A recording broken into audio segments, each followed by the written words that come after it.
chapter of Girls Who Code, College Loop. Today we're going to talk about building your legacy. But before we can talk about that, we must define it. So, what is a legacy? Well, Merriam-Webster describes it as something that is handed down from our ancestors, predecessors, or from the past.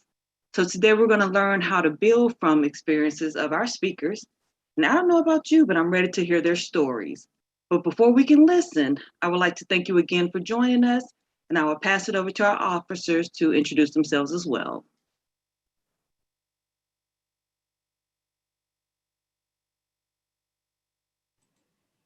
Good afternoon, everyone. I'm Carey Seuss, Vice President.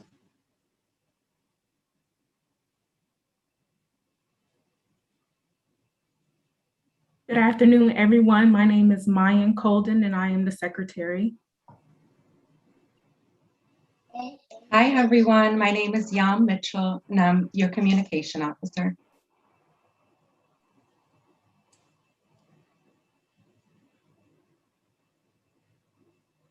And hello, everyone. I am Dr. Karen Lynn Daniels-Ivy. I am the Department Chair of our Technology Studies organization. We are so excited about this webinar today.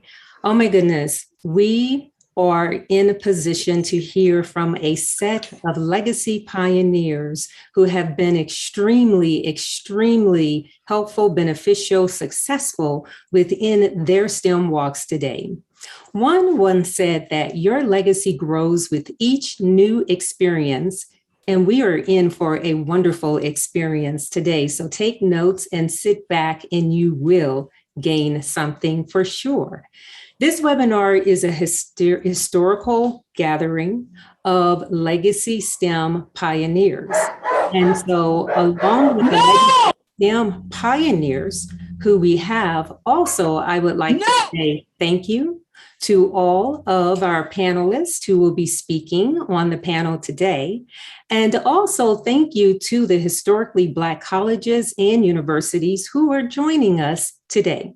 Throughout the webinar, we'll have you to place in chat hello, so later on we can recognize you, your name, and the name of your HBCU in attending. And so without any further delay, I would like to welcome to the mic Carey, who will introduce to us our speakers for the event today. Carey, the mic is yours. Thank you, Dr. Ivy. Again, good afternoon and welcome. I have the distinct pleasure of introducing our esteemed speakers. While I share their accomplishments, Mayan will post in the chat full bios on each speaker. Our first speaker has dedicated his life to the service of the United States as a Marine Corps Major General and then as a NASA administrator. Welcome, Major General Charles F. Bolden Jr. After graduating from the United States Naval Test Pilot School in 1979, Bolden was selected as an astronaut candidate by NASA, then becoming an astronaut in August of 1981. In July of 98, he was promoted to the final rank of Major General and assumed his duties as the Deputy Commander, United States Forces, Japan. He later retired from the military in 2004. Fast forward to 2009, he was appointed by President Barack Obama to be the 12th NASA administrator. Today, he serves as CEO of the Charles F. Bolden Group, LLC, a veteran-owned small business specializing in aerospace, national security, leadership, and education. Our second speaker, retired Colonel of the United States Air Force, Dr. Guillen Guy Bluford Jr., was the first African-American to fly in space in 1983. He was also the first African-American to return to space 4 times, to be awarded NASA's coveted gold astronaut pin, and the first African-American to be awarded the United States Air Force Command Pilot Astronaut Wings. He was inducted into the International Space Hall of Fame in 1997, the U.S. Astronaut Hall of Fame in 2010, and the National Aviation Hall of Fame in 2019. He has been awarded numerous awards, including the Department of Defense's Superior Service. Our third speaker, Cheryl Mcnair, is the founding chairman of the Houston-based Dr. Ronald E. Mcnair Education, Science, Literacy Foundation, one of the several foundations that bear her late husband, Ronald Mcnair's name. As chairperson, she does what her husband said he wanted to do after the Challenger mission, which is teach. In February 1984, Cheryl's husband became just the second African American to reach space, serving as a mission specialist aboard the Space Shuttle Challenger. Ronald Mcnair was a crew member of the Challenger's final flight on January 28, 1986. Mcnair's legacy endures through various programs that bear his name. Founded in 1996, the Dr. Ronald E. Mcnair Educational Science Literacy Foundation encourages students from kindergarten through college in areas of STEM. Cheryl Mcnair is known for her work on NASA, Triumph and Tragedy, and Challenger, the final flight. Our fourth speaker, Ed Dwight, is the first African American to be trained as an astronaut and the sculptor of major monuments. Pursuing his dream of flying jet aircraft, Mr. Dwight joined the United States Air Force in 1953, becoming an Air Force test pilot, and in 1961 earned a degree in aeronautical engineering from Arizona State University. In the mid-1970s, turned to art and studied at the University of Denver, receiving a Master's of Fine Arts and gained a reputation as a sculptor. Ed Dwight Studios in Denver is now one of the largest privately owned production and marketing facilities in the Western United States. Dwight has sculpted great works of celebratory African-American art, including international monuments to the Underground Railroad in Detroit, Michigan, and Windsor, Ontario. Currently, he has 35 major works, some of which are on permanent display at the Smithsonian Institute.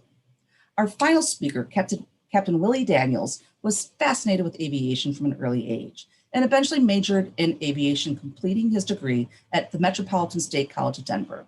His first airline job was as a flight attendant with United Airlines. In the meantime, he built his flying time and finally landed a position as a pilot with United. He advanced through the ranks and is currently a B777 captain flying international routes.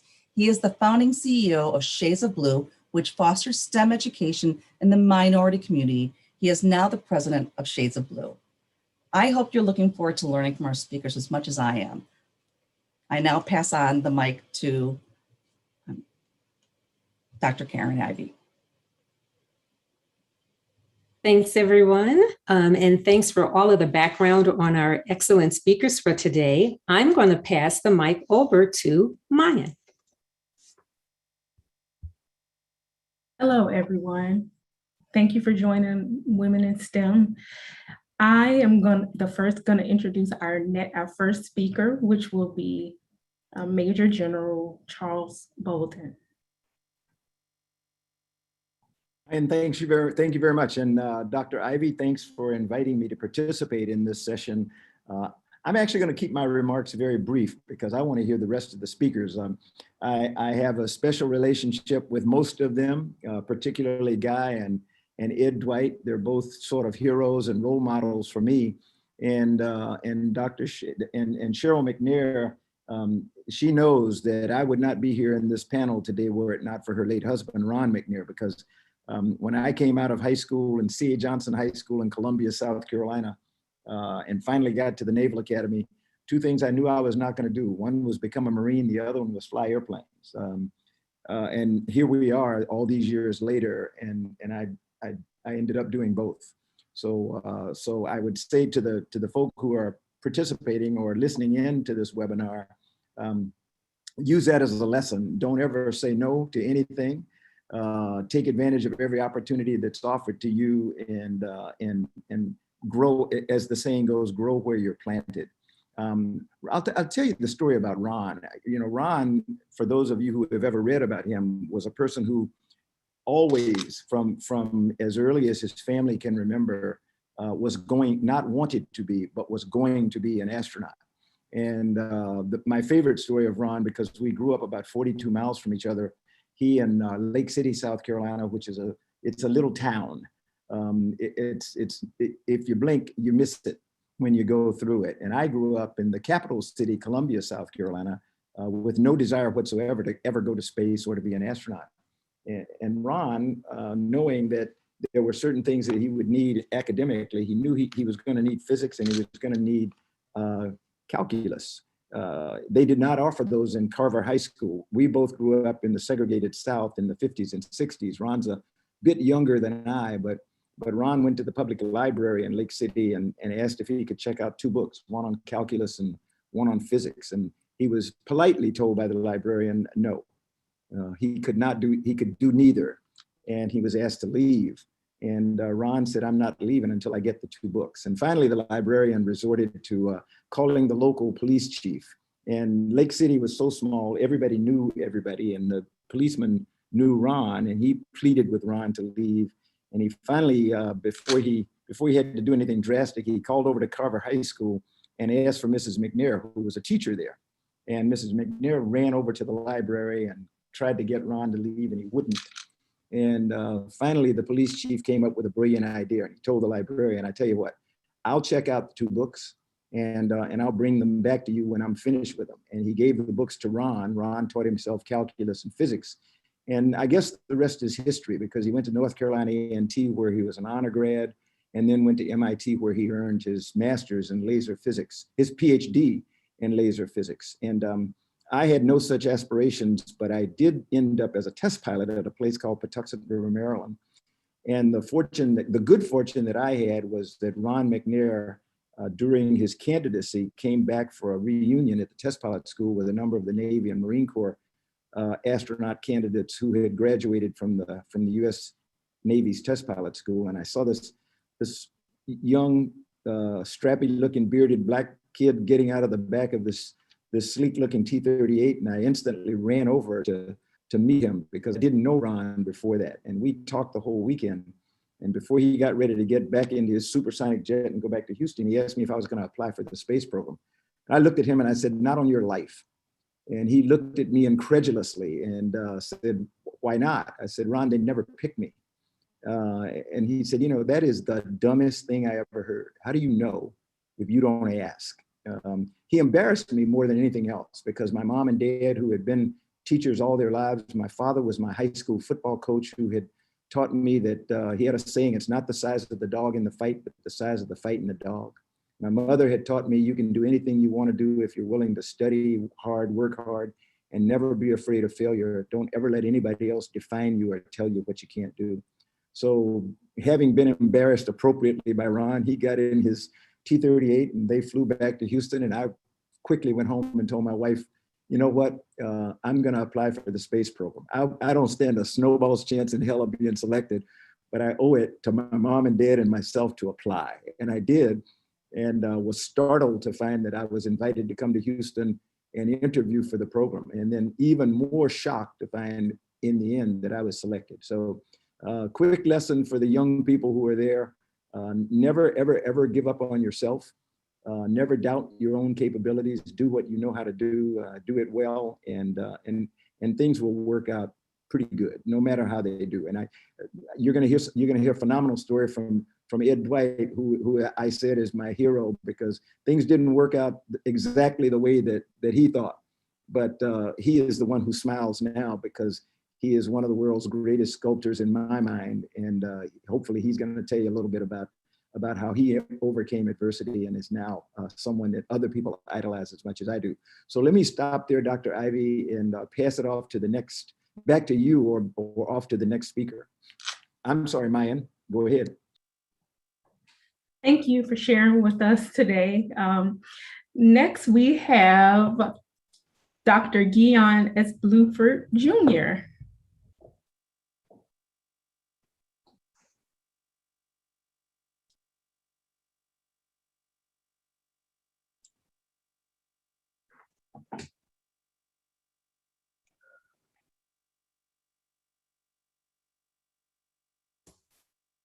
Dr. Bluford, hit your microphone one more time and we'll be able to hear you. How's that? Whoops. You are excellent. Stay right there. Oh, I'm there. Okay, I'm good. Good. Yes, good, you good, good, are. good, good. I'm sorry. You have the floor. Take it away. Thank you. It's good to see all of you. It's my pleasure. Thank you, Dr. Ivy, for inviting me.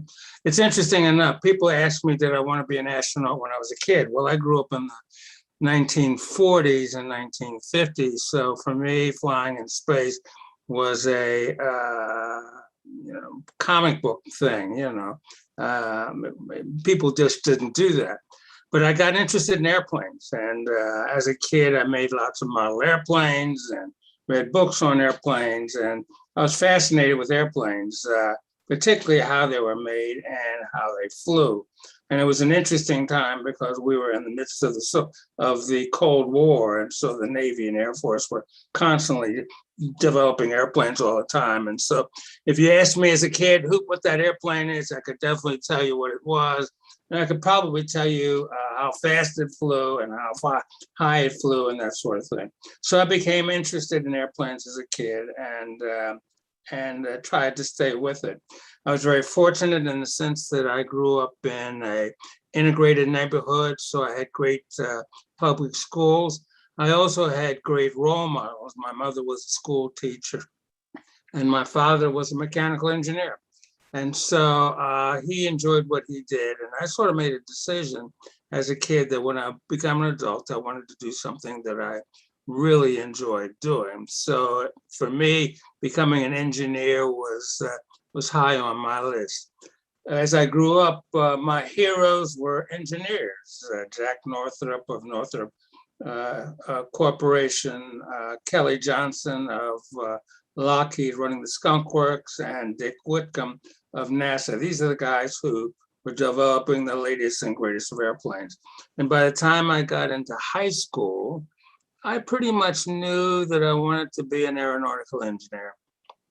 And I knew that I needed to work on my STEM stuff, my science and math stuff, and make sure that I gained as much background as I could. And I tried to do that while I was going through high school. In 1960, I applied to Penn State.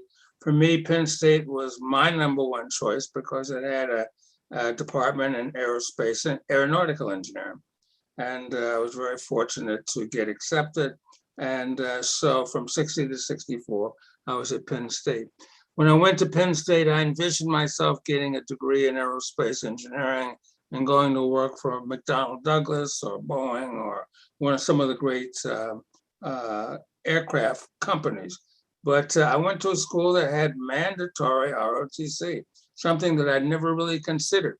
So I took mandatory ROTC. All of us had to take two years of mandatory ROTC. And I made a decision that I would go advanced ROTC and start my career in the Air Force. And so that's what I did. So I went to advanced ROTC. My plan was to go into the Air Force as an engineer. But between my junior and senior year, I went to ROTC summer camp and found out that I could fly airplanes. And I said, wow, I could fly airplanes. So in my senior year, I was a pilot candidate for the Air Force.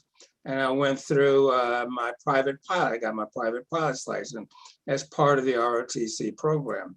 And so when I graduated in 64, I had a degree in aerospace engineering. I had my private pilot's license, and I was a second lieutenant in the United States Air Force. I went to pilot training at Williams Air Force Base.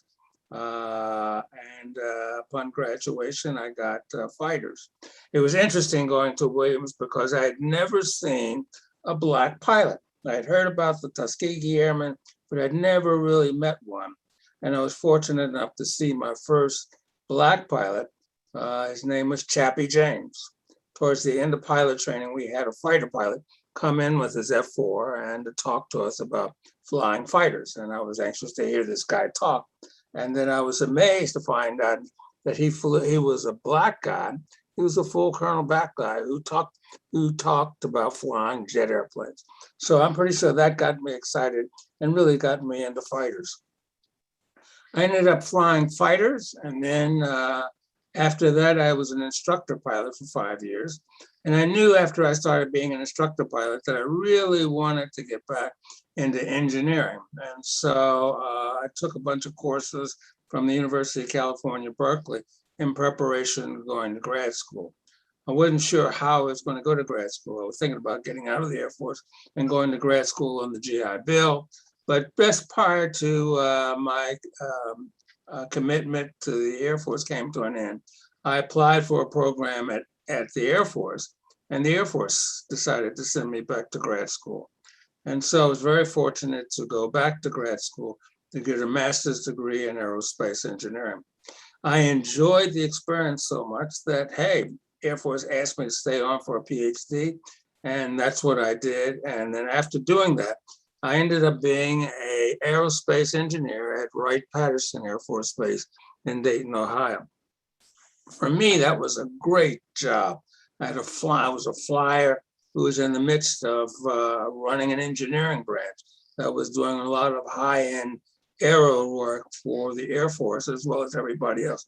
I ran a branch that did work not only in the Air Force, but we worked with NASA and DARPA and the Navy and really the Israelis. So it was just an exciting experience all the way around. In 77, 78, I had to go back to a flying job. And I started looking around for a flying job. I wanted something that I could use my technical skill as well as fly. And I was starting to have problems looking around the Air Force to try and find a job that I could use my technical skill as well as my flying skill. And at the same time, NASA was looking for astronauts. I really hadn't thought about being an astronaut at the time because I'm basically an airplane guy. But I applied anyway because it gave me an opportunity to use my technical skill and learn a lot about the space program. So I applied in 78. I was one of 8,000 people who applied. I was surprised. I was pleasantly surprised to recognize that I was a candidate, a finalist in the program. But I recognized when I saw the other finalists that I didn't think very highly of my possibility of being selected. But in January of 78, I came to work one cold morning. I had heard on the radio that NASA had selected 35 astronauts, and I got a call later on that morning indicating that I had been selected. So I was totally thrilled with the opportunity to come to the space program. For me, going into NASA, it was a great experience because it gave me an opportunity to learn about the space side of the business. And I also came in on board to work for 8 people, both in the astronaut as well as in the program. So it was a great experience for me all the way around. I also enjoyed the fact that I came in at a time when we were still developing the shuttle. So I got to see the development of the vehicle, help work in some of these simulators, did the training, and I was at Edwards Air Force Base in 81 when STS-1 came in and landed, and I realized we really had a fabulous machine when John and Crip brought the airplane in. So I was looking for an opportunity to fly like all the other astronauts in the program. And in 82, I was told that given an opportunity to fly on STS-8. And in 83, I flew for the first time on Challenger. I flew on a night flight, which was unique because we had never flown the vehicle at night. I had the responsibility of putting a satellite into orbit, which I did. And then I also worked with some of the other guys with some of the experiments on board. It was a fabulous experience. When I got down, I realized that I really wanted to stay around to fly again, not only because I liked the experience, but also to encourage some of the other Black astronauts in the program to fly. I wanted to be a mentor for them, to encourage them to fly as well. I had an opportunity to fly again in 85 on a US-German flight. We put a laboratory in space. I was a senior mission specialist on that and had to learn a lot of different scientific things in order to do 76 different experiments on board the shuttle, including learning how to speak German, which was an interesting challenge for me. We had the accident in 86, and I really wanted to stay around to make sure we flew the shuttle again. And I owed it to those people who had gotten killed, including Ron Mcnair. And then I had an opportunity to fly in 90 on STS-39, which was a Department of Defense flight looking at Star Wars, supporting the Strategic Defense Initiative Office. It was a fancy, very complicated flight where we deployed and retrieved an experimental payload on orbit. And then finally, in December of 92, I flew on a classified DoD flight, which I also was the principal guy with reference to deploying the satellite. So I had an opportunity to fly 4 times in the space program, an exciting experience all the way around. after, what do I do next? Well, I returned to the aerospace program. I wanted to be an aerospace engineer. And as a result, I came to Cleveland and joined a small company, 8A minority-owned company, and we won a major contract at NASA Glenn, $185 million, 400 people, and I ran an operation where I had 76 PhDs, and we did all sorts of high-level aero work. So I returned to the thing that I loved, and that was being an aerospace engineer. So when I look back on my career, basically I'm an aerospace engineer who's been a fighter pilot, who's been a scientist, who's been an astronaut, and I owe that all to STEM and the training that I got growing up in Philadelphia.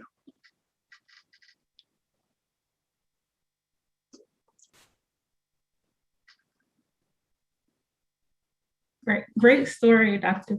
Bluford. I mean, it's so inspiring to hear about your exciting. It's exciting. You said something about experiments in space. That was just, I can't even imagine that. It was just so inspiring to hear your story. So I really appreciate you sharing with us. Next, we have Mrs. Cheryl Mcnair.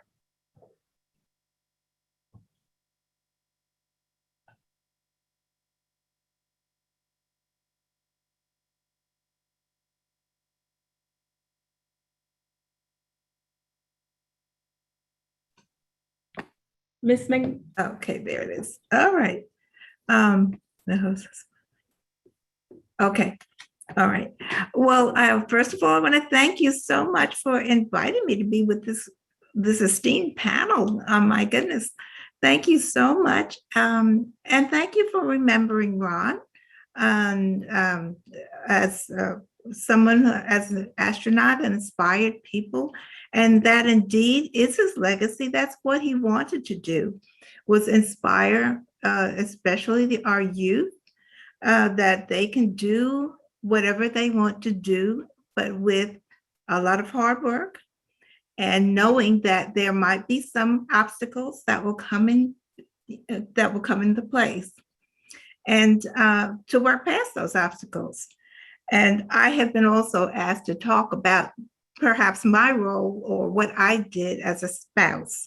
And so I will try to kind of intermingle a little of how I felt and what I wanted to do as far as what Ron did and supporting him. And so I was a teacher and taught for many years, elementary school. And I also became, after Ron was accepted at the Space Center, I became actually a technical writer. I helped to write some of the books that explained how to operate the payload bay terminal system, and that operated the experiments in the middle of the space shuttle, in the payload bay of the space shuttle. I think they used my lesson plans as skills to explain which buttons and what took place in those experiments and what to do, kind of to break it down into layman's terms, because this was the era where lay people were flying in space and where they were helping with the space shuttle. And therefore, they needed writing that more lay people and people of other countries could more easily understand. And so we had a workbook that I worked on through Ford Aerospace that was also at that time working with NASA. And very interesting to talk to the scientists and then kind of break it down into layperson's terms, what to do to operate this. But getting back with my husband, with my late husband, this would be so delighted by Ron. He would be so happy to know that his life could be seen as such a inspiration. this is something that he actually wanted to return back to South Carolina after his last mission to inspire, especially those in his hometown and his state, and let them know that they too, coming from any kind of background, and Ron came from an impoverished background, so that they could achieve as high as they'd like to, and not to let anything turn them back. You've heard from General Bolden about his library experience when he tried to check out a book after his school no longer had the kind of books that he needed as high a level. And so he went to the library to check that out, and that obstacle there, because they didn't want to allow him, a person of color, to get such a book. But he was able to do it. He was able to get through that obstacle, and it's been explained to you how, as well as when Ron became valedictorian of his high school class, along with being captain of the baseball team, captain of the football team, etc. He just excelled and worked hard at each of those areas. And that's what he believed. If you want to do something, you work hard at it and to the best of your ability. And when he graduated from high school, he wanted to get a degree in physics.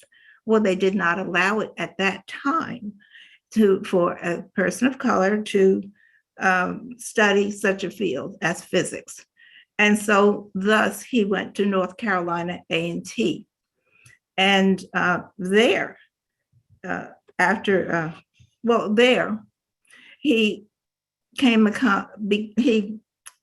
confronted another obstacle, kind of in his mind, one that he saw that people from other schools that were up north or had much more sophisticated equipment that they worked with and how they talked.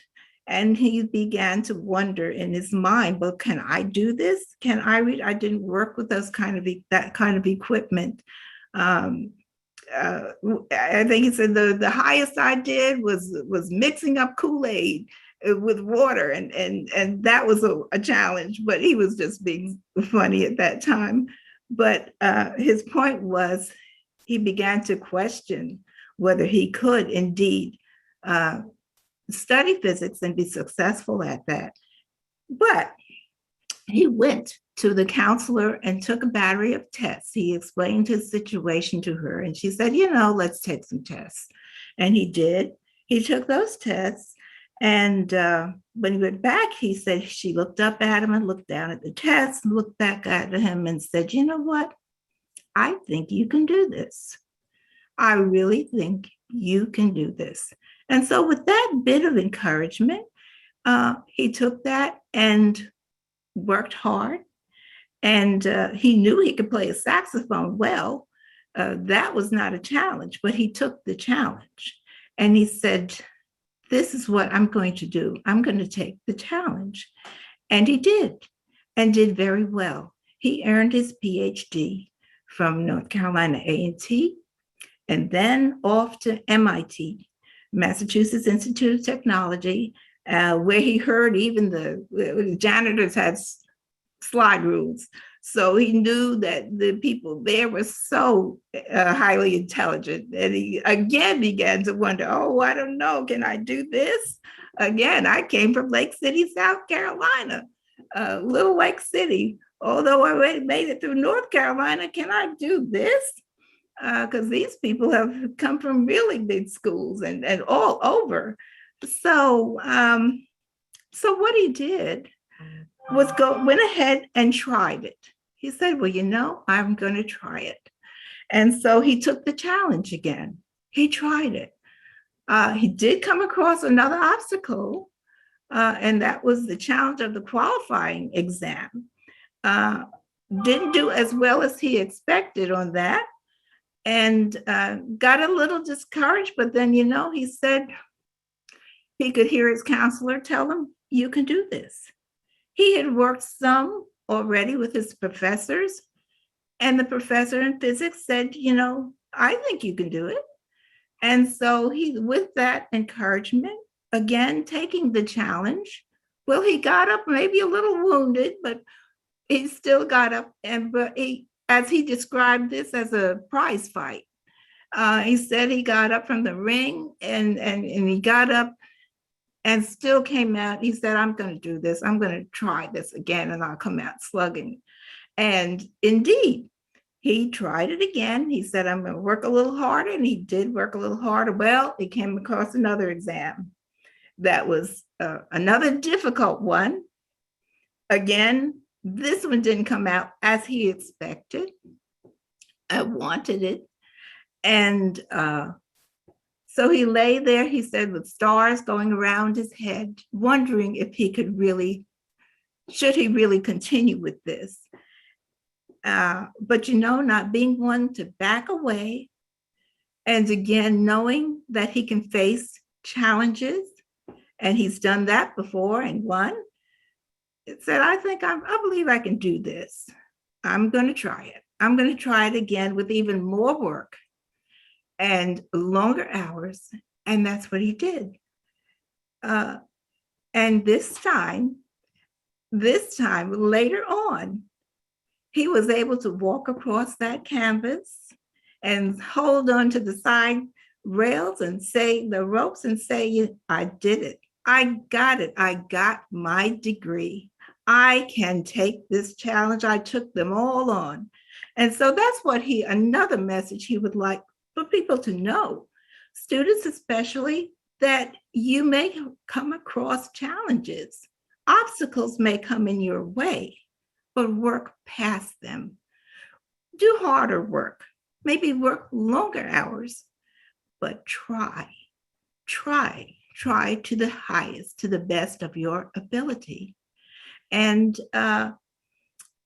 another thing that I found wonderful in his character, I saw that as a spouse, and in meeting him, this person seemed to be calm and seemed to have that quality that I liked, and seemed to be someone who also knew how to handle situations that were perhaps difficult.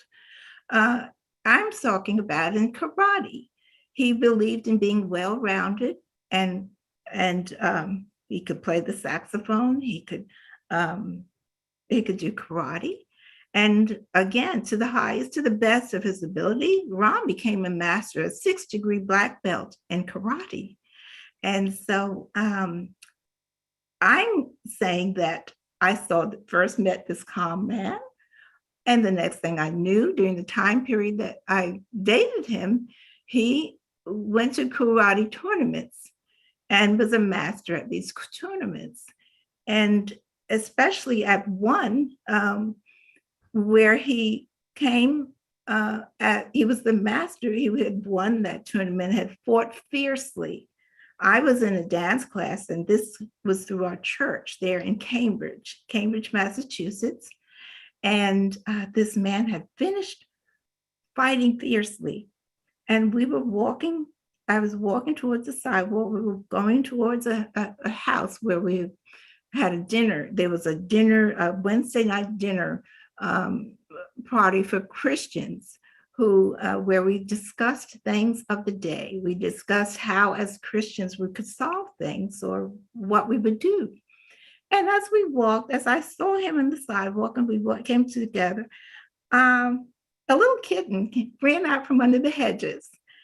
And Ron reached down and picked the kitten up and started stroking it. And it just showed me a very kind, a very nice side of him. And I thought, this is a nice person. This is what I like in a person. Someone who can be nice, someone who can also take care of business when necessary and be calm about solving situations. I went to his lab at MIT and saw this contraption, oh my goodness, of all the tubes that were connected together. And I thought, that is quite a brilliant mind to connect all these tubes and know what each one is going to do.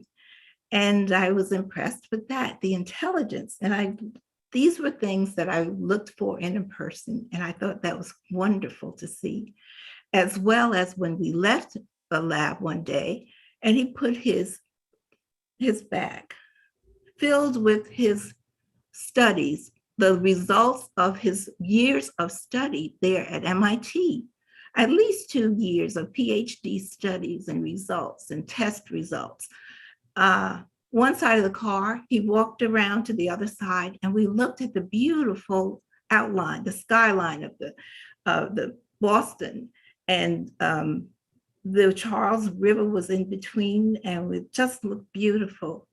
Well, he opened the door for me to get in the car and walked around to the other side. His bag with all of his research was gone. And can you imagine how one would feel if your years of work is now gone, stolen? We didn't see anyone. We didn't see anywhere it was. He went back and checked, couldn't find it. What was impressive was the way he solved it. And that was not by screaming or yelling or cursing or being that upset, but sat in the car and thought about it.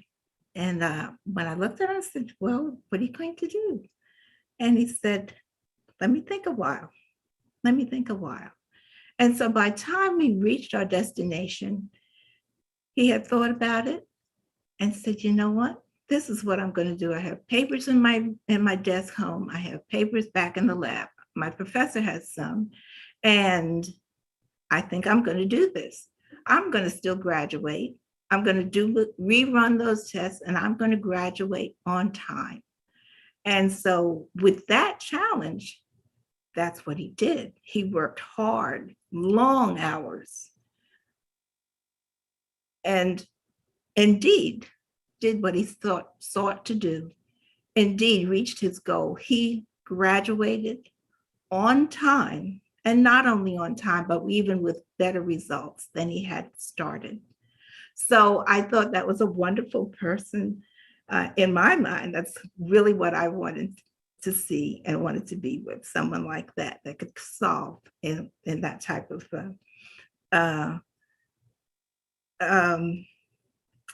person and in that kind of way. So I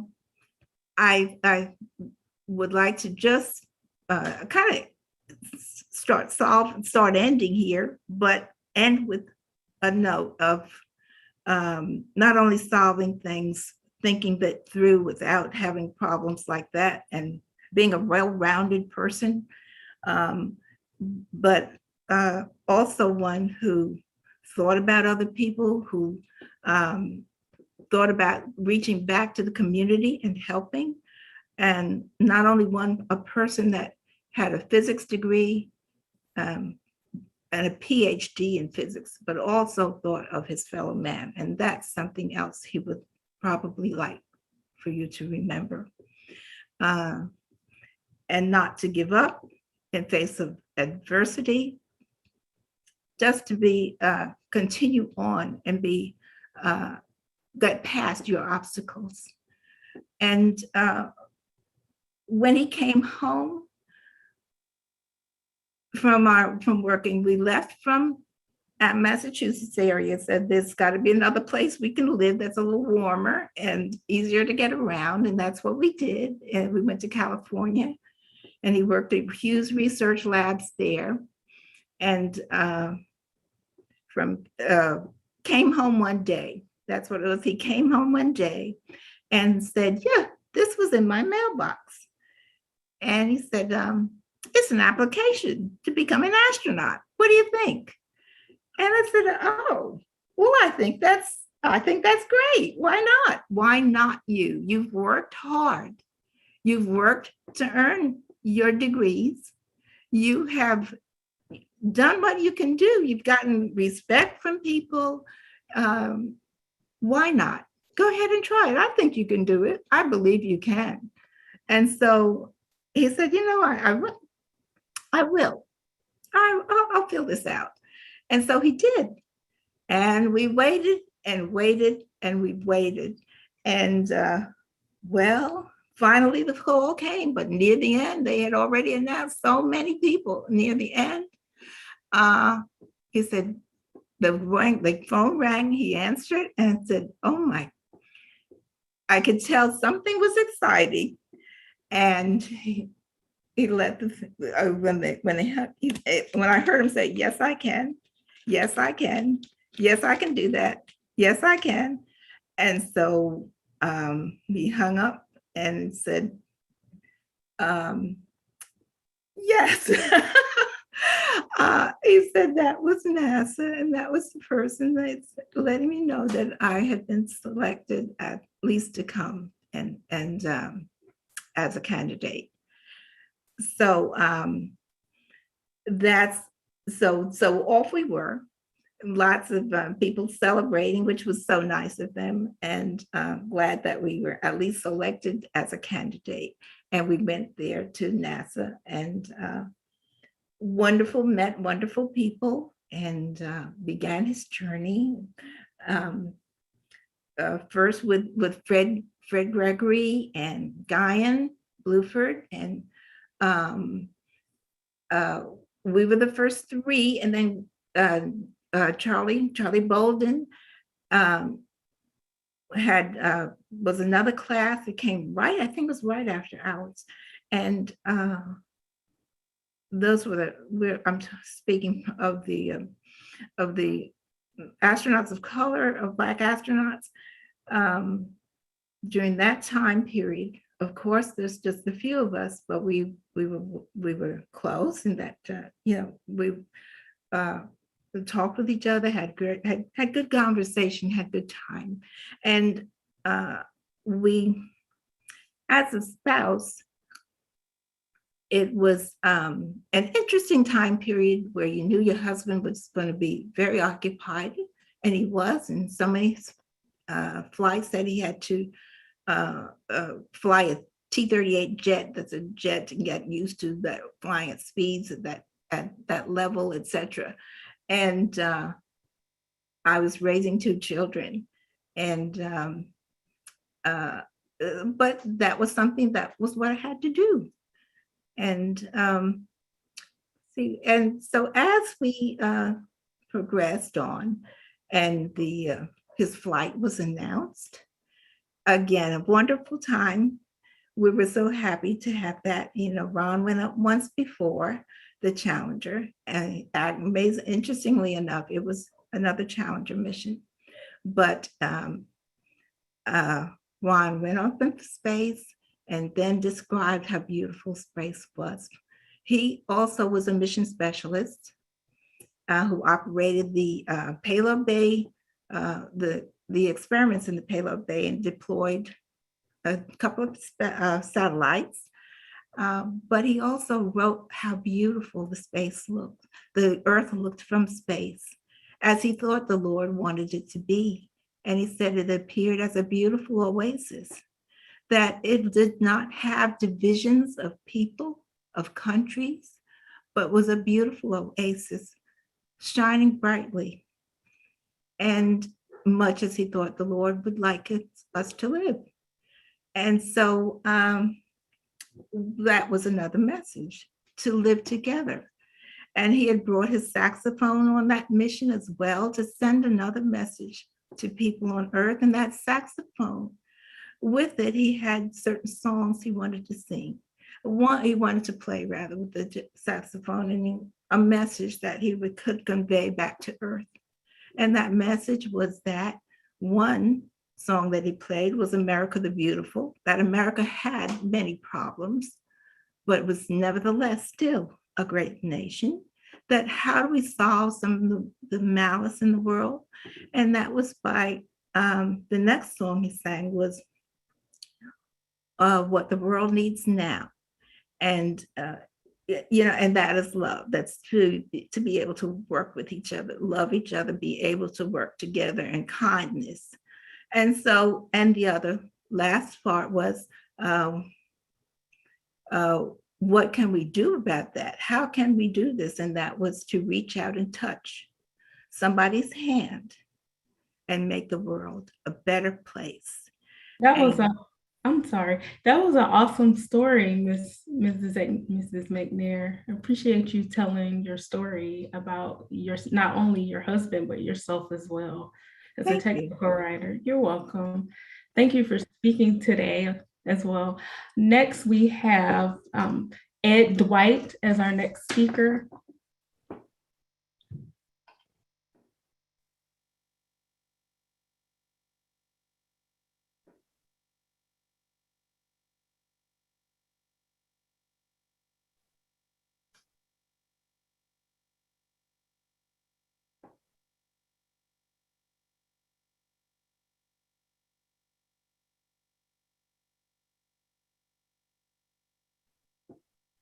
Hello, can you hear me?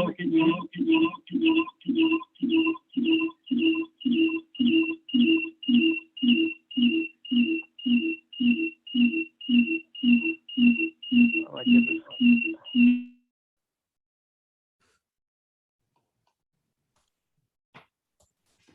Okay, Mr. Dwight, when you try it again, be sure that you mute yourself on your computer.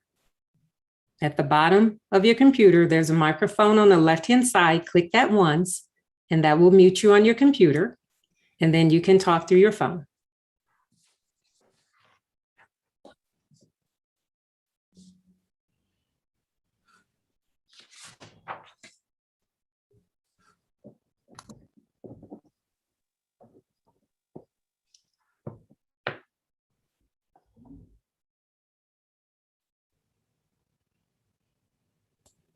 Okay, you want to try it again, Mr. Dwight?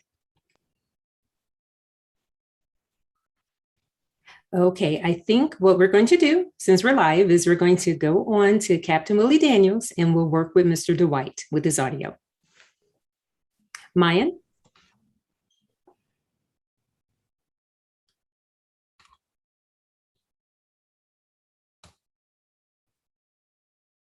Mayan, you're muted. I'm sorry. Next, we'll have Captain Willie Daniels to speak next, and then we'll come back to Mr. Dwight. Wow. I'm deeply honored to be on this panel with such distinguishing guests today. And I'm standing on the shoulders of these giants of the aviation and aerospace industries. And I would like to take a few minutes to tell a little bit of my story on how I became intertwined with these great legends of our nation. I was born in 1955 in Kansas City, Kansas, and my family moved to Palmdale, California, near Edwards Air Force Base in 1957, a year before NASA was formed in 1958. And shortly after that, NASA selected the first 7 astronauts, the Mercury 7 astronauts, who were stationed out at Edwards Air Force Base. Amongst them were the first 3 astronauts, Alan Shepard, who became the first to fly in space on May 15th, 1961, and Gus Grissom, who flew on July 21st, 1961, and then John Glenn, who flew in February of 1962. And I have a story after we moved to Pomona, California from the Palmdale area, and I would ask my mother, because I heard about the launch of John Glenn, which was going to be the first orbital flight going all the way around the world. And the first 2 with Alan Shepard and Gus Grissom was pretty much a suborbital flight. They do a parabolic arc, they go up and then they turn around and they come right straight back down. But John Glenn was the first that was going to do a total flight around the world. And I asked my mother, Mom, if I go to bed, I do all my homework and I go to bed early, would you wake me up at 3, 4 o'clock in the morning so I could watch that launch into space? And I went to bed extra early that night and she woke me up, and sure enough, in 1962, I was able to watch John Glenn in his historic flight for the first time as an astronaut going completely around the world. Now, living over in the Palmdale area, As a small child, I would go outside and play with my family and friends. And every now and then we would hear a sonic boom going off. And I'd look up into the sky and I could see these contrails as they raced across the skies. But unbeknownst to me, at that time, it was folks like Colonel Chuck Yeager, who was the commander of the Astronaut Training School, and Captain Ed Dwight, and others out there breaking the sound barrier. Now, as a small child, one of the things that happened to us, I had a lot of brothers and sisters. I had 9 brothers and sisters, and we, as growing up out in the Southern California area, my father would load us all up in his station wagon, and he'd have us count out 1 through 10 to make sure that we were all still there at the same time. But then we'd head off to maybe Edwards Air Force Base or over to Palmdale Airport or Mojave Airport, where he would take us off to air show. And for the first time, this is where I got the love for airplanes. I would see these airplanes flying in the skies, people jumping out of airplanes and the whole works. And this is where I fell in love at the time with wanting to learn how to fly. Now, growing up in the 60s, each year we would return back to Kansas City to visit my grandparents and my other family members. And my grandmother had a photograph of a young man on her living room table posing in his football uniform with a football in his hands. And my grandmother would say to me, "See that young man? He's an astronaut." That young man was Ed Dwight. He was a good friend of my family as they grew up in Kansas City. In 1962, Ed was selected by President John F. Kennedy to become the first African-American astronaut candidate, only to be removed from the program after the Kennedy's assassination in 1963. And Ed can tell you a little bit more about his story when he comes on. But the next candidate to be selected in the program was actually Major Robert Lawrence, who in 1967 was selected. And unfortunately, he passed away in an F-104 starfighter supersonic jet aircraft accident out of Edwards Air Force Base. And as I continued to grow up in the 60s and the 70s, I'm looking for role models, because I would tell my brothers and sisters were always asking me, what do you want to do when you grow up? And I said, I want to be an astronaut. They looked at me and laughed and said that you're not going to be an astronaut, you're going to be an astronaut. And so, because that was the thing that they were talking about, going into space was crazy. And so in 1962, when we moved there to Pomona, California, I attended elementary school, junior high, high school, and attended college at Mount San Antonio College. And I was a commercial pilot major. And in 1976, I transferred from Mount San Antonio College over to Metropolitan State College in Denver, and where I became a professional pilot major. And one of my courses, I had an instructor. And this was back in 1977 by this time at Metro. And my instructor had announced that he had a special guest that he had invited to speak at our class the following week. And it turned out the 2 of these individuals had been test pilots together out of test pilot school at Edwards Air Force Base. And this guest speaker turned out to be Mr. Ed Dwight. And after his visit and speech to my class, I introduced myself to Mr. Dwight and told him that he didn't know me, but he knew my family because he grew up with them in Kansas City. And I told him that I was very interested in becoming an astronaut. And he invited me to his home, and he gave me an application to apply for an astronaut position with NASA. And shortly after that, submitting my application, I received a rejection letter from NASA. Unlike with Ron, I received this rejection letter and it was pretty devastating to me. There was a certain criteria that one needed to have. First of all, you needed to have graduated from college. I was still enrolled in college. And you had to have some type of engineering degree that could be used in the space program that would have been beneficial to working and operating in space. And also one of the big things, it wasn't required, but one of the big things is, had you gone to test pilot school? And I had none of those in my repertoire. You know, I found myself while I was in college on a path to become an airline pilot, and not on a path to be an astronaut.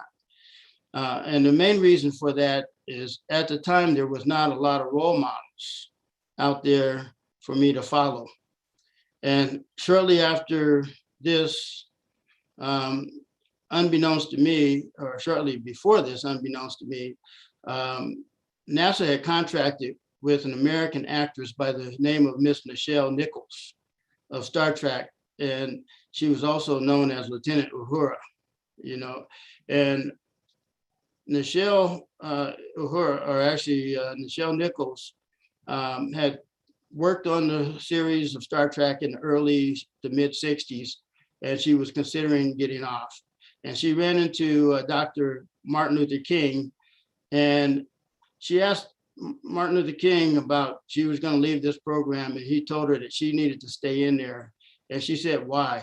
And because she represented African Americans in a television program that basically represented a multinational crew on board the enterprise of Star Trek. And Nichelle went on, NASA had contracted with her to help them recruit the very first class of space shuttle astronauts. And in that class, you had Dr. Guillen Bluford, Dr. Ronald Mcnair, and Colonel Fred Gregory, who unfortunately, Fred's on holiday with his family and wasn't able to join us today. And they just recently named a building at the Air Force Academy in his honor, Gregory Hall. And Dr. Bluford, Ron Mcnair, and Colonel Gregory were all in that first class. And the second class was Charlie Bolden, and to be followed by the fifth African-American astronaut was Dr. Mae Jemison, when she was selected. And so, as I mentioned, there was not a lot of role models for me to follow. And so after graduating from Metropolitan State College in 1978, as a professional pilot major, I hired on with United Airlines within a week of my graduation, not as a pilot, but as a flight attendant. And I used this opportunity to get my foot in the door in order to use it as a stepping stone to get into the cockpit for United. And during that time frame, I flew as a flight attendant for about 8 years, and then I transitioned into the cockpit, where I started out on the Boeing 727, and I worked as an instructor for United, as a recruiter for United. I transitioned over to the McDonnell Douglas DC-10. I went to the Boeing 747-400, where I flew that for 19 years out of Los Angeles, pretty much all over the world. And then I transitioned over to the Boeing 777 as a captain. And I have fortunately had an opportunity in a few of my flights. I had General Charlie Bolden on a couple of my flights. One was out of Japan to Los Angeles, and another one was out of Paris, France, back to Washington, DC. And then ultimately I retired off of the Boeing 787 Dreamliner. And this was after 42 years of service with United Airlines. I have recently returned to United Airlines, working in an operations center out of Denver International Airport, helping with the smooth flow of flights coming in and out of Denver. 1980, I joined a group of airline pilots that had formed an organization called ASAP. And ASAP stood for the American Society of Aerospace Pilots.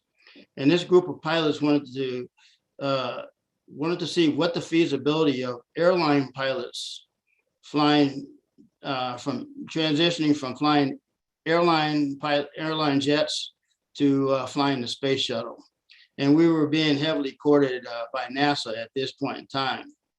And one of my trips was down to the Johnson Space Center when I had a chance to meet Charles Bolden for the first time at the Johnson Space Center over in Houston.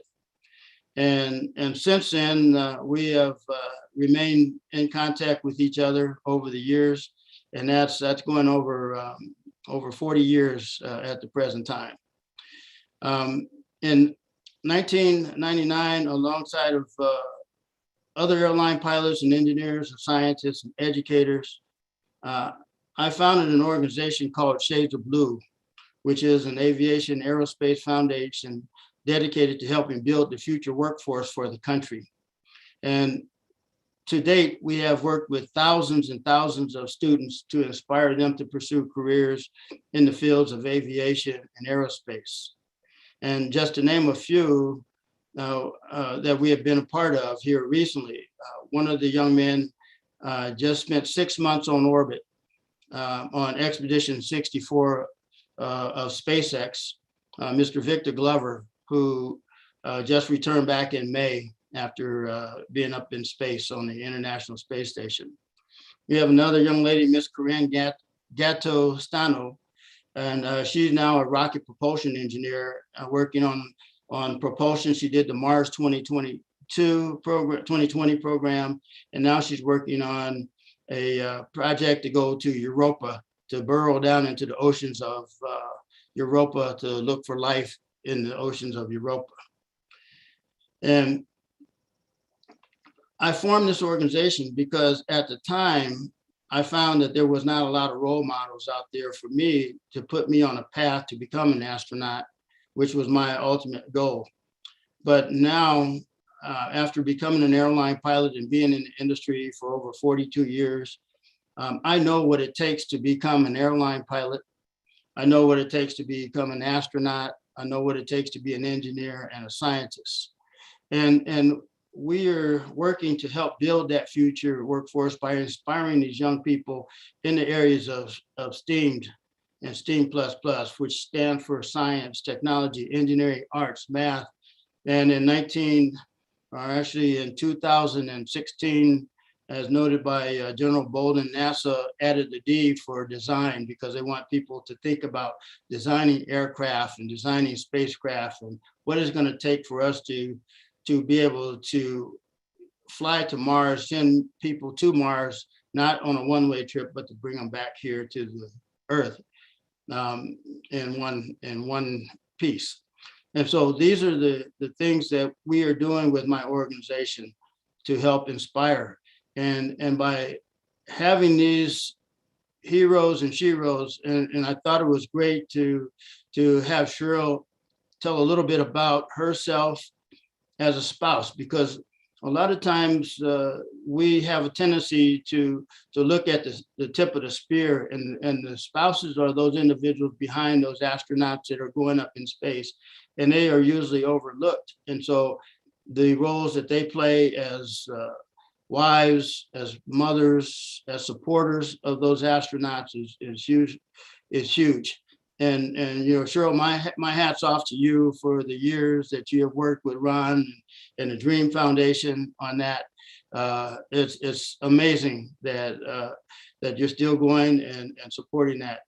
And just to be on this panel with all of you heroes and sheroes, to me, is a huge, wonderful experience for me. And it's something that I hope the young people, the students out there across the world will listen to this opportunity and follow in our footsteps. And thank you all for being here. And I guess hopefully we'll have Ed Dwight with his audio issues taken care of, and we'll be able to move on to him. So thank you for the opportunity to be here on your panel. Thank you for speaking and sharing your story, Captain Willie. Next, we have Ed Dwight.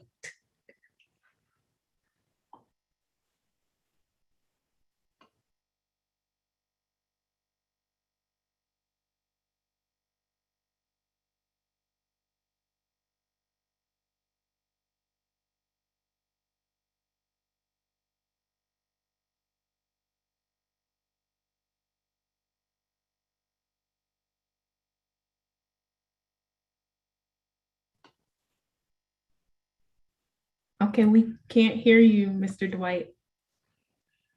I think you're gonna have to unmute your phone.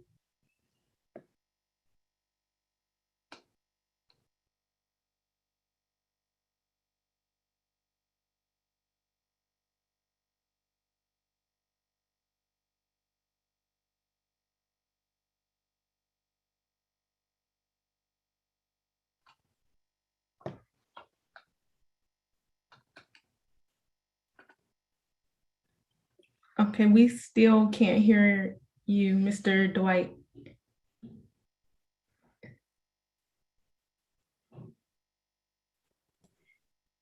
Okay, one thing we can do is, as Mr. Dwight continues with trying to get his voice coming through, we can open up for questions to the total panel.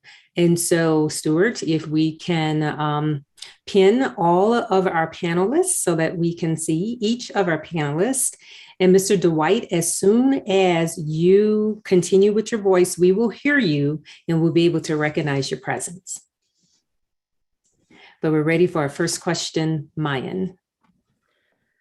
And there was a question for Mrs. Mcnair earlier in the chat, and I was able to capture that question. And the question was from Tahara, and it states, this is her statement: Dr. Mcnair didn't advance alone. He created a support system for many others to follow and be successful. The question is, how important was his support to the success of others? I'm sorry. You were a little, you were a little muffled, but I think if I can, you were asked how successful was his support to others? Yes, how important was his support to the success of others? Oh, okay. Well, I've heard from other people, from people around the nation, how they have looked up to him and how they have taken in consideration the things that he said. Also, I believe you heard Charlie Bolden, General Joe Bolden, speak of Ron and his encouragement to him. So anyone he met or he saw that he thought would be interested, he would encourage them to go on, go for it, go do what you want to do. But also, there is an organization around the nation and universities around the nation. It's called the Mcnair Scholars. And they, it's at least in 300, I believe 300 universities around the nation. And it was considered actually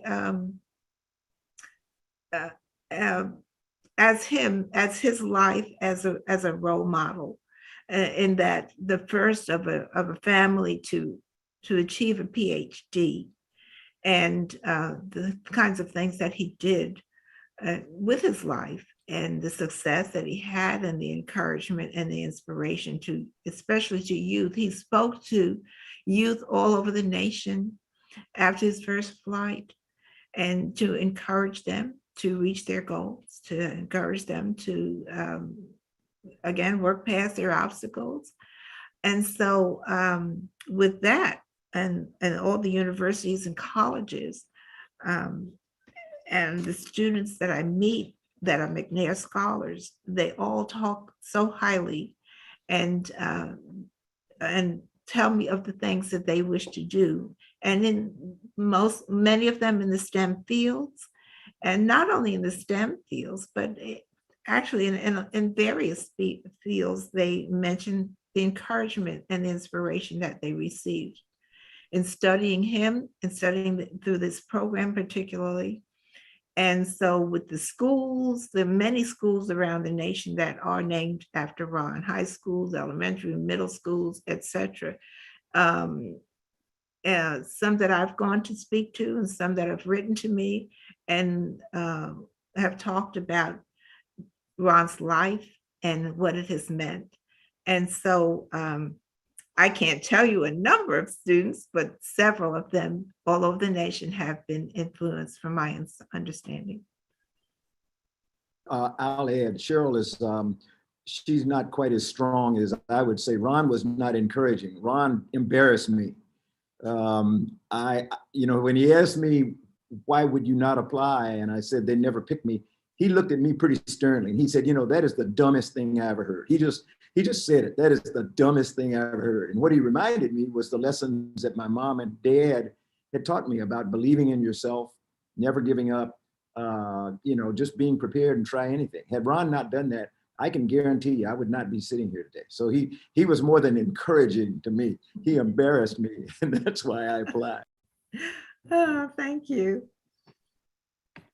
Sometimes you need that encouragement to push you along. It seems everyone has some form of obstacle, and yet you all were able to overcome all of your obstacles that got in your way to where you are today. And so I'm actually in awe. I was trying not to, shed any tears, but it's just nice to hear, successful stories and the legacy that you all have created and for us all, students, everyone. Just it's nice to hear these stories live and in living, even though we're not in the same spaces, but live and in living color. It's just amazing to hear your stories. I actually have a question for you all. Do you think you have created a formula or blueprint for success that is sustainable for the ones that come after you? What type of, I know you said you did encounter some obstacles, but how did you overcome those obstacles? And now, where you are today, what is that blueprint for us coming after you?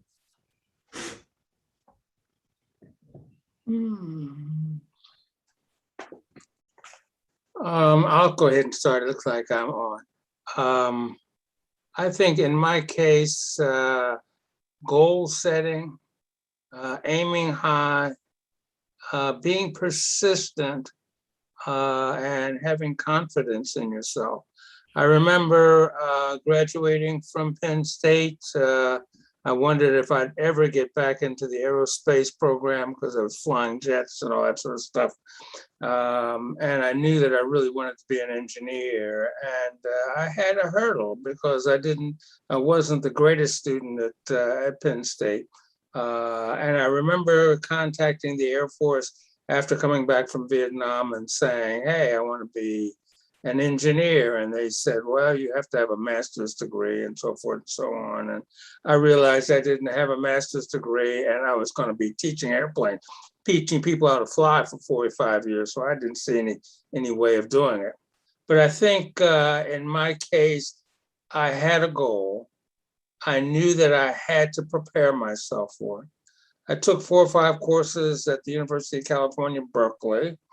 And I was prepared to leave the Air Force to try and go to grad school, even though that was still pretty far out in the future. And I felt very honored when, in applying for the program in the Air Force, I got selected. And I realized that I had laid the foundation, the preparation, which is really very important in order to be able to take advantage of opportunities. So I think you'll have to work hard to continue to improve yourself, make you a better person, always look for better ways of doing things and always preparing yourself for the future, even though you may not know exactly what the future is going to hold. And I was very pleasantly surprised when I got selected And it was all due to preparation. So setting high goals, constantly working to make yourself a better person, and always preparing for future opportunities, I found was the key to my success. Thank And you. I would like to add something along with that. You know, as I mentioned earlier, we founded my organization, Shades of Blue, with the idea of taking professionals like these heroes and sheroes today from our working environment into the classrooms, which is exactly what we're doing right now today. And you know, being a role model, like I mentioned, there was not a lot of role models at the time. Unfortunately, when I was growing up, Guy Bluford, and I barely knew of Ed Dwight and Charlie Bolden and Fred Gregory and all those guys. I didn't know of them at the time. So there was not an individual that looked like me that I could go to and talk to them and ask them, how do I become an astronaut, or what do I need to do? And so many years later, you know, I decided to found this organization that would be able to help these young people across the nation to follow in our footsteps. And just to give a few quick statistics, in the next 16 to 17 years in our country, in the airline industry, we're facing worldwide shortages of about 804,000 airline pilots, 914,000 flight attendants, and 769,000 aircraft mechanics. And right now, today, we're over 2 million engineers short. And so this is a great opportunity for those young people who are interested in pursuing a career in these fields to go down this road and study. Now, every one of the panelists here will tell you it's not going to be an easy task to achieve that. But if you work hard at it, you dedicate yourself to achieving whatever the goals are that you're working at, you ultimately will succeed with those goals. I woke up this morning with a pleasant phone call from my own niece, and she called me up to just tell me that, Uncle, I just wanted to let you know that I have gotten a class date as a pilot for United Airlines. And when you can say, you know, I had two individuals in June and July that asked me to come out to United Airlines and present them with their wings as pilots for United Airlines. So those are the types of things that we can see as successes, as role models and mentors for the next generation. And giving them the numbers that I just gave you should be in everybody's ears to say, hey, this might be a great path for me to be on.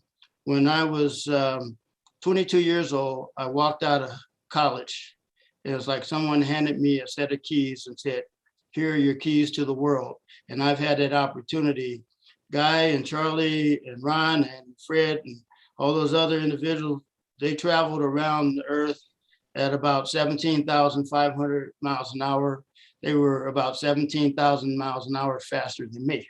But when you look at it, we all had an opportunity to travel the world, to see the world. And these are some great opportunities for you to participate in that as well. Thank you. We have a question from Siam, and the question is, if you can give one piece of advice to your younger self, what would it be?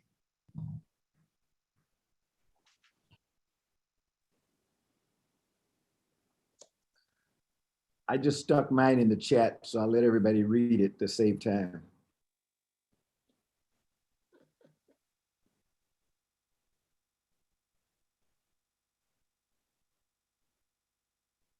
I would say follow your dreams, no matter what your dreams are. Don't ever stop until you succeed at it. I would have to say the same thing, never quit. You know, there's always keep trying and be aggressive at the dreams that you have. So, you know, never quit. Some great advice. And I would say the same thing to my younger self. All right. I would too. I think that's a great piece of advice. Yeah. I just want to acknowledge Mr. Dwight. He has to log off at 6:30. So I just want to acknowledge him and thank him for showing up. And hopefully he will come back and do another chat with us. And Maya, hi, this is Karen. Also recognizing Major General Charlie Bolden, who needs to drop off. Oh, okay. If you could too. Mhm. Okay, I'm sorry. And another question that I have, do any of you have any regrets? Any at all? I'll jump in right away. I don't think anyone should ever regret anything. Life is too good and too short. You know, I have a granddaughter who is a really good soccer player, but she can take herself out of a soccer game by making a mistake and dwelling on it, and just, you know, she loses it. And I think in our lives, you make a mistake or you fail to try to do something, don't look back, just keep going. I tell people all the time, try to have amnesia about the mistakes you make. Just forget them and go on, go forward. Great advice. Mrs. Mcnair, I know you talked about your husband when his when he lost his work and how he was even-tempered, and I wouldn't say it didn't bother him, but you know, he had a plan to move forward. So I think about that and being able to, you know, when some form of adversity comes, that you know you have a plan to move to get out of that. So I kind of equate that. So with what he was saying about, you know, don't be even-tempered, and you know, don't let the small stuff get in your way, because sometimes that can be a barrier to your success of, you know, being hot-tempered or not being able to handle adversity. So I think about that. You gave a great example of how your husband was able to deal with that. So thank you. Thank you. I think the point also was really, because you're going to have obstacles and things are going to come your way, that everything isn't going to go your way. And I think what I learned out of that actually from him is, you know, you don't lose it, or if you do, you let that fall go over real quick, because what you have to do is move on. You got to move on to you with your life or with whatever it is. You got to move on. And the only way you can do that successfully would be to think about it. Think about what you need to do. What's your next step? Don't just lose it and, oh, you know, and that's what he did. He didn't really have time to just lose it. He had to start thinking, and that's what he did. I admire that he could start that right away, thinking right away, and told me, by, you know, give me a minute. And so that's what he needed. He needed a minute or two. And after thinking that minute or two or whatever, however long something takes to think it over, you think it over and you think of a route that gets you where you were trying to go. And that's what he did. He thought of what he needed to do to reach his goal. So, yeah, I learned not to lose it, because I was wondering, what are you going to do? But he showed me what you're going to do is you're going to think about it first and then come up with a solution, a route, and not lose it, because if you lose it, you will totally lose it. But to think about it and come up with a solution. Don't just let it go and forget about it and give up. Don't give up. Think it through. And I like to use the analogy, if you fall, you know, it's not about how you fell, and it's how you get up after you've fallen. So make sure that you pick yourself up and dust yourself off and keep right on going, and never stop short of reaching your dreams. Yeah, good point. Very good. I have one more question. I have another question. So you all have all of these accolades I'm just in awe of. So what are your your next steps as of now? I know Captain Willie said he has his nonprofit and as well as Ms. McNair, but like what like other things are you doing aside from the nonprofits? Like what do you do to decompress, or any other things? Like what do you do? I think, I'll close out my time with you. I try now because I'm 75 years old, which is still a year or two younger than Guy. But life has been really good, but still there's so much left to do. I'm blessed with 4 grandchildren, now a 3-month-old grandson, and then my middle granddaughter, who's a soccer player at Howard University here in DC, another one who's about to graduate from Virginia Tech, and one who's a sophomore in high school. And I figure my job now is to continue to try to be a role model for them, to encourage them in everything that they do.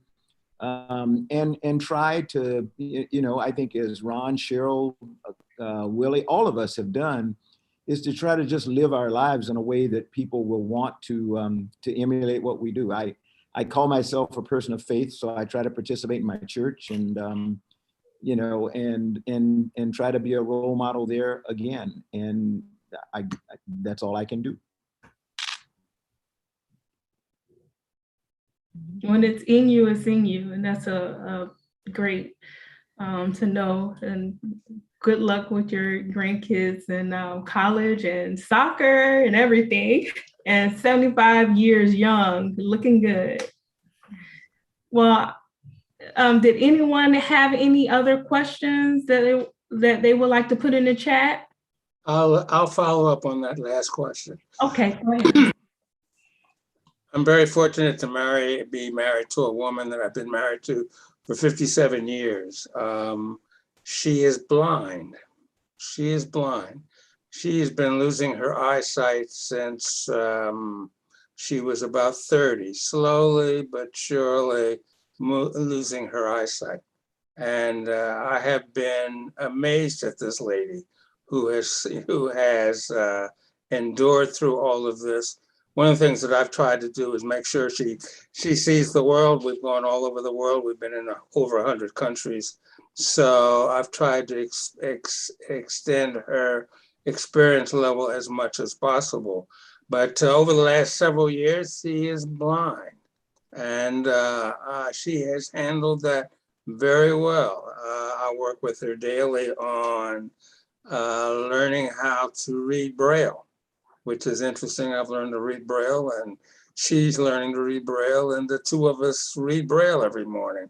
So, and I have to admit, I'm married to a woman who is blind, who is busier than a one-armed bandit, because she's in 3 book clubs and she goes to church twice a week, and she's got friends coming by, and I keep telling people I am her seeing eye dog. That's all I do, but then also, interesting enough, because she has slowly but surely lost her eyesight, I have become the shopper around the house, the housekeeper, the person who cleans the house, all that sort of stuff. All the things that she used to do, I ended up picking it up. So I learned to appreciate all that. But I'm amazed at a person who has slowly but surely lost her eyesight. She's completely blind. She's very comfortable in that role. I work real hard to make sure she is. And she's handled it very well. A person who has faced adversity and has handled it very well. And I think that's probably one of the keys to success, is to be able to face adversity head on and proceed forward, and to still be able to be an accomplished person. And so I'm very fortunate to be married to a lady called Linda. Thank you for sharing your story about your wife. And it looks like she's a busy woman. She has a great husband. Well, I want to thank you all, Mrs. McNair, Captain Willie, Dr. Bluford. I want to thank you all for joining us, answering our questions, and showing us a piece of you and your legacy. So I really appreciate everything. And I'm trying not to cry because it's excitement and just hearing your story. So I am just so ecstatic about this. So thank you all for joining us today. Next, I'm going to turn it over to Miss Lisa Sims. Thank you, Mayan. And thank you to all our STEM pioneers for sharing your experience with us. I am Lisa Sims, the lead faculty advisor for the Women in STEM. And I know everybody has just been blessed to hear about how our panelists have persevered through their STEM careers, and that has motivated us and encouraged us to do more and to not give up on our journey. And I just want to thank them for being here, and I thank you for being here as well. And I want to encourage you to join the Women in STEM. We have 2 ways that you can do that. You can join either via UAGC Connect, or you can also join via our LinkedIn group, and I will go ahead and put that in the chat. And so that way you can be a part of our organization and you can stay abreast of our events that will be going on, so that you won't miss exciting webinars such as this one. And then also I want to invite you to go ahead and save the date for October the 29th from 1 p.m. Pacific time to 2:30 Pacific time. We're going to have our cybersecurity awareness event, and we're going to have panelists from Microsoft who are going to speak to us about different areas of cybersecurity, such as the dark web and other cybersecurity areas that we may or may not be aware of. So I highly want to encourage you to join us there, and I will put the flyer for that event also in the chat so that you can have that and you can go ahead and register for that event.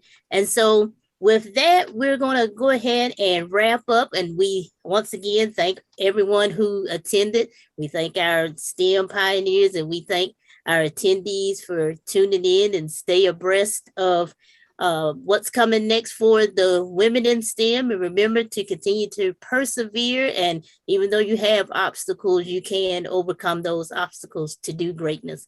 And so with that, stay blessed and stay safe. Thank you, everyone. Thank you. Thank you. Thank you. Thank you, everyone, all of our panelists. And we want to also give a special thank you to all of our historical Black colleges and universities who attended with us today. Florida, FMU, thank you for attending, and others who may not have spotted your name in the chat. Our historical Black colleges represent the next moving forward steps, right, for all of us, and all other universities included, but they had a special invite and they wanted to attend and to hear from our wonderful panel members. And so thanks to everyone who attended, all of our panelists as well. Thank you. Thank you. Thank you, Dr. Ivy, for all of your hard work in making this a possibility. Our pleasure. And of all the panelists, if those who are here, if you can hold on, we will go ahead and stop the recording.